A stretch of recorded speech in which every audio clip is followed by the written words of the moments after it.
Conceive, believe, achieve. This is former UFC middleweight champion of the world, Michael Bisping. Paddy the Baddy here. You're listening to Combat Sports UK. And you're watching Combat Sports UK. Hi everybody, welcome back to Combat Sports UK, and I'm joined by the standout British light heavyweight from the PFL Europe Series, Smooth Simeon Powell. I've got to say, it's so satisfying to say the name all together with your nickname and everything. How are you doing, mate? Great to have you here. Thank you, man. And I'm doing very well. I'm in a good place for this upcoming bout, and yeah.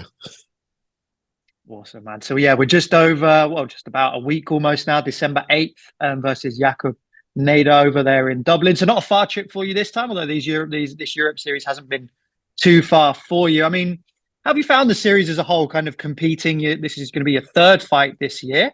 How have you found the series as a whole competing this year? Yeah, really good. I feel like it's grown each time it's done it. It's the first PFL Europe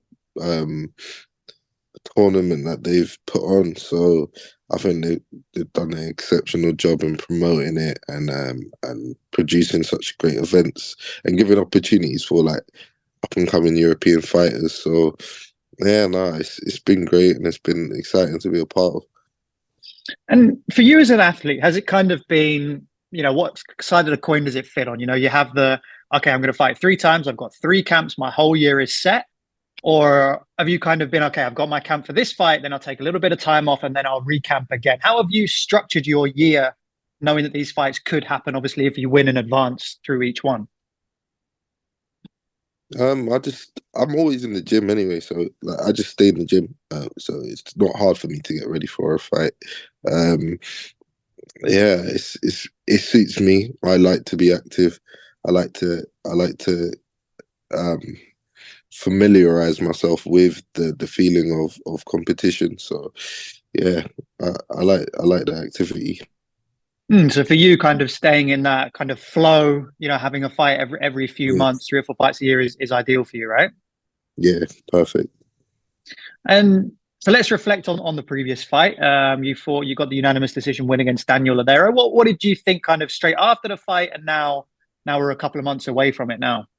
Yeah, no, straight after the fight, I was a bit disappointed, like just because I'm a perfectionist and like I have a certain way of fighting, but also now reflecting on it, this is sports, and sometimes you're like you can't be like perfect all the time, and you got to look at the whole scenario itself, like the change of opponent, complete different styles. A semi-final was one of the hardest points in the competition. It's like you're right there. You know what I mean? You're right there, but you're not quite. So there's a lot of pressure at that moment. But yeah, I'm proud of myself for getting this far, and I'm happy that I've achieved what I've achieved. So I'm just excited to get the job done now. Yeah, it's an incredible achievement to be where you are, and like you say, with the fights you've had this year, like you mentioned, with the change of opponent, how does that, with a style such as yours, which I'll come back to in a bit, how does that affect your mindset? Because you kind of already have a game plan going in for this specific guy, and you have your style, like I was saying, and you really controlled that fight from the outset, but it looked a little bit difficult to find the finish. Was that a bit of a factor in there? I mean, how did you go about the mindset change there? Yeah, so I'm one to visualize. I visualize all camp for this one guy, and then at the last moment I get a complete different guy, a new style, different style, complete different game plan. Like it does. Initially when you get the news, it's like, yeah, I'll fight anyone. But initially, like it does, like tactically, because I'm a tactical fighter and I prepare well for my opponents. So obviously, a day's notice is quite difficult to come up with a whole new game and to perfect it. Do you know what I mean? So yeah, but I felt like I dealt with the situation well. Yeah, I think it's clear to see that, considering obviously that on a day's notice, it's not easy. And like I said, you went in there and you controlled the fight. It looked like you played a very tactical game. Was Mm. that kind of the team's advice, or did you all come together and say, okay, let's put the brakes on a little bit and let's just control this fight and make sure we get through to the final? Because like you said, it's a massive opportunity. Of course, like where like I'm the face. Me and Dakota have been the faces of this thing, and the ultimate goal is you get to the final. And like I've never seen money like this that's being thrown in my face, and this is the first big organization professional bout. So we the team just decided, like, all right, let's not take any risks. Let's not do anything stupid. You don't want to get injured because it's only 9 weeks before you have to fight again. So like, yeah, a lot of those things were in play for sure. It was just about winning and making sure that we're in the final and we do what we need to do. So let's talk about that final, December 8th coming up. I mean, it goes without saying, it's a huge opportunity for yourself. How do you cope with any kind of nerves, or you talk about the visualization aspect? Does that help you a lot, kind of bring yourself down and keep you grounded to say this is the fight that it is? Or do you see the situation as well? How do you break that down?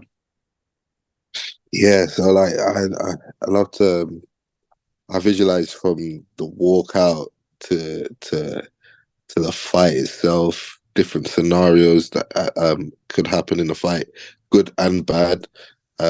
So like if I'm ever even put in a bad spot, my body's familiar with dealing with it. I even visualize celebration. I visualize, you know what I mean, the after party. Like it's a whole it's a whole like rehearsal basically in my head. So yeah. Okay, so it's a real do you do that kind of silently to yourself, or do you sit and put on some music, kind of put a real what's the word I'm looking for? You put like a real structure in place for your visualization, or how do you go about that process? I think it's I think it's like, all right, if I'm in my car and I'm driving and I've got like a certain song comes on, I could listen to my walkout song for about 10 times, 12, you know what I mean? 10 to 12 times, and I get them like the nerves. And so it's like getting my body used to even dealing with nerves and adrenaline, sort of, almost. But like, it's definitely like, I don't rehearse it all in like one, if that makes sense. So it could be like, I'm thinking about, all right, the walkout, cool. Now visualize the walkout. Later in the day, I'm actually thinking about the fight. So it's broken down like that. It's not all in one, if that makes sense. Yeah. Like I think that priming aspect is really important. A lot of sports psychology, they talk about that priming, and it seems like you're doing it almost intuitively, right? Exactly. So with this with this fight with Jakob, what have you seen in his style? I mean, if you look, it's really interesting to look at both of your records, because it's like you're both finishers. You're both what I would say extravagant finishers. You do things that are not the norm.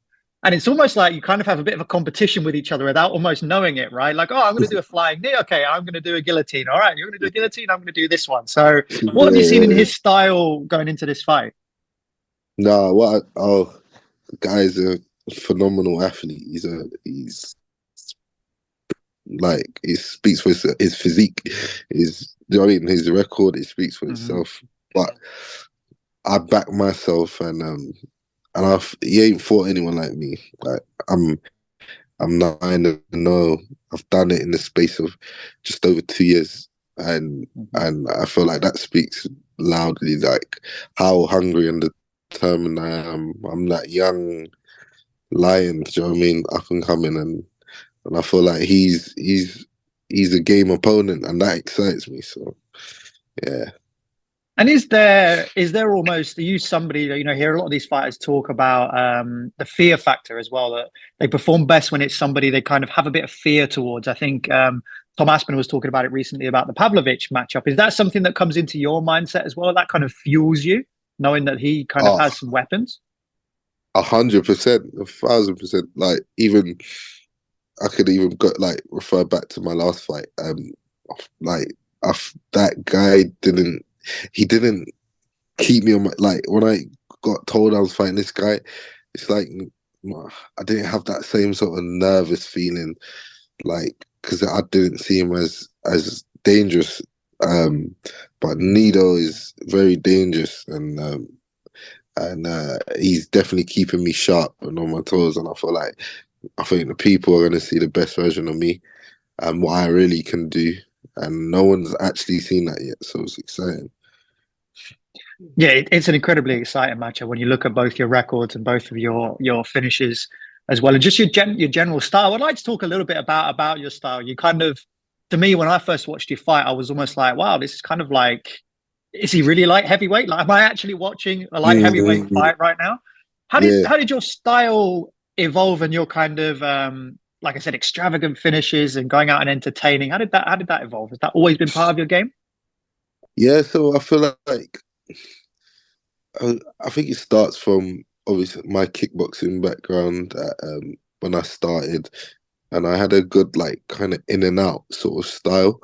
I was a lot lighter when I started, so I was probably a 80, 84 kilo fighter when I started, and then obviously my body just grew and grew and grew and got more muscle mass. But what I wanted to do was, as I moved up weight divisions, I wanted to make sure that I didn't become your typical like heavyweight or like, you know what I mean, a plodder, or you know what I mean. So I worked hard on my mobility and strength and conditioning and my pad work, just to make sure that like I'm able to maintain that looseness and in and out sort of style as I got bigger. So you very much kind of saw the gap and kind of planned very much for having the style that you have. And then, I think it's obviously the hardest thing to do in fighting is try to secure a finish, right? But you seem to do it very consistently. And is that something that comes to you naturally? You see a gap and you think, right, I'm going to go for it. I've got this technique in my locker. Or is there an element to you've trained for that? I mean, we all know obviously the Leon Edwards clips, right, with the head kick and things like that. Where does that sit with you? Yeah, for me, it's like I think if I see an opportunity, I'll take it. But like, I go into there with an idea of like possible finishes I could definitely do on an opponent that I visualize throughout camp. And sometimes, like, because I visualize it, my body just like it's on autopilot. It just does it. It's just like it sees the opportunity. Oh, we've been here before. Boom, and then like a flying knee comes out. Do you know what I mean? So, yeah, I think a lot of it's down to visualization through camp, and a lot of it's down to instinct and knowing when to finish. Yeah, and a very, you speak, I'm hearing a very high level of kind of fight intelligence, but also intelligence about yourself as an athlete. I mean, is that down to your coaching team as much as yourself? Like, what's the balance like between yourself and then your coaching team's feedback? It's like we're quite 50-50 in the sense of like I will listen to you, you listen to me, and like we kind of like agree on things, disagree, and then we all like kind of have an idea and direction on where to go, and we're all on the same page. Yeah, I feel like yeah, sorry, I don't know if I answered the question then. Yeah. No, you're fine. You're fine. You're fine. Just last couple of ones from me. Obviously, we had the main line PFL finals this weekend. Obviously, Impa Kasanganai came and won the 205 strap. What did you make of his performance, and how would you see looking into the future yourself, kind of slotting into that tournament structure? Yeah, no, I think he dominated his victory. He Yeah, well deserved, and like I really like Empire and his story. Like it's definitely one that needs to be pushed in MMA, and it definitely shows that one day you could be at the bottom of the pile, and next day you could be a millionaire at the top a more major organization. So I mean, if you just work hard and have belief. So yeah, no, credit to him. But I'm a competitor at the end of the day, and I feel like I can compete with any of them boys. And I'm excited to get the job done in Dublin, and then I think as well. People can fact check me, but I'll be the youngest millionaire in MMA history if I go into the tournament next year and win. So that's another like goal that will make me like super motivated to get that job done. Do you know what I mean? Yeah, and that'd be super exciting. That's really something to work towards. So, talking about the money, everything goes well December 8th. What is the very first thing you are going to spend some of the prize money on? Oh, bro, I need a holiday. I need a holiday and a few rum and cokes. So, like, I think I'm gonna go on holiday, have a good drink. Yeah, like, I'm excited to eat some good food. What I'm not looking forward to is January and coming back to the gym, as I know I can expect to be a big boy. Yeah. So basically, Christmas in the Caribbean is what you're looking at. Some rum and cokes, a nice beach. Everywhere. I'm not saying one place. I'm saying a few. I need my toes to wiggle in a few beaches, bro. Like different. You know what I mean? Amazing, man. Amazing. Well, listen, that is Smooth Simeon Powell, December 8th in the final of the light heavyweight division going down in Dublin against Jacob Nido. From everyone at Combat Sports UK, the best of luck and thank you very much for your time. We're all really looking forward to your fight. Thank you.